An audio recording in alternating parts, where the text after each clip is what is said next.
Tony, let's just start with it. How do the Browns beat the Broncos this week? And I don't mean that. I don't mean that in a sarcastic way. I'm saying that truthfully. Tell me how the Browns beat the Broncos.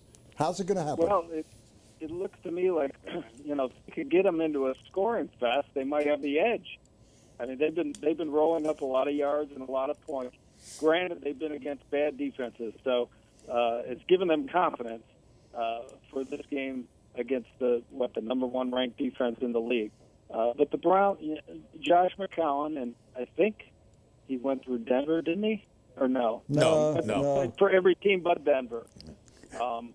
But he's got a hot hand. I mean, he's throwing the ball accurately. He's throwing it well, and they're winging it all over the place because they can't run the ball.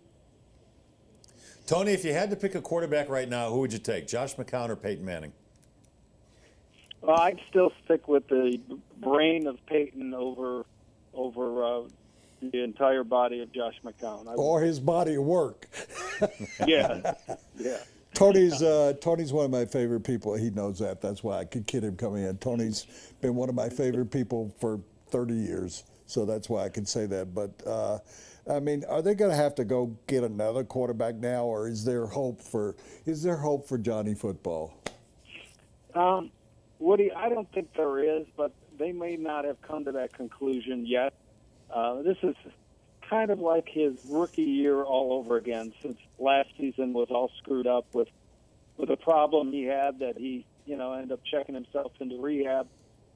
They like his work ethic and his commitment a lot more this year. He's only played one game and he won it with 2 long passes.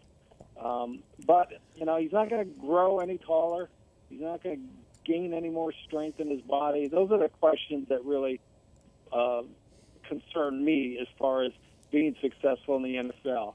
The Russell Wilsons are few and far between, and I don't see it in him, but they might not have reached that conclusion yet.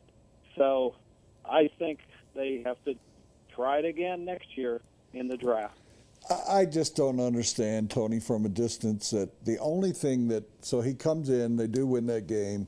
The only thing that's been of any hope for the Browns of years was Johnny, sort of the Tim Tebow factor. Johnny created some excitement there. He won a game. He screwed up. He had a couple of fumbles that he did, but he won the game. And then your coach goes back. I know he's like every other coach. He's afraid he's going to lose his job any day now. But, my God, why not just go with Johnny? And we know Josh McCown is one of the McCowans. They're like those Hatfields and McCoys. They're just out there. I still don't understand that. Why? Well, on their end, their explanation is this. When they signed Josh McCown in March, they got in a little bidding war with Buffalo, so they won that, and they signed him. Right then, they committed to this plan. And the plan for this year was to, at that point in March, Johnny was still in rehab. So they didn't know, how he'd come back, what shape he'd be in, what kind of mental shape. And they decided we're going to play with McCown. We're going to try to protect the ball, not turn the ball over. And we have one of the best offensive lines. We're going to run the ball. We think we got a good defense. We're going to win that way to get to the next stage. And they decided that after one game, McCown got hurt in that first game, and that's how Manziel got in there. Yeah. They decided, well, it's not time to deviate from that plan yet. And since McCown's been back, he's played 3 games, and he's got like 1,100 passing yards, which is the most for any Browns quarterback in a 3-game stretch. So they feel that McCown has validated their decision to keep Johnny on the bench. Tony, there's a chance that DeMarcus Ware won't play against Cleveland this weekend. He's got a back problem. But they still have a plethora of good pass rushers on this team. Are the Browns going to be able to keep the Broncos' pass rush off of McCown's back? Well, offensive line is one of the team's strengths. And I think Von Miller goes up against the right tackle. Doesn't he come from the left side? Correct. Of Denver? Yeah, pretty much. They're moving him around a little bit, but primarily he's lining up on the left, yeah. Well, yeah, if they're smart, they'll keep him there because the right tackle is the easier foe between him and Joe Thomas. His name is Mitchell Schwartz. they have nothing but first and second round picks on that front line.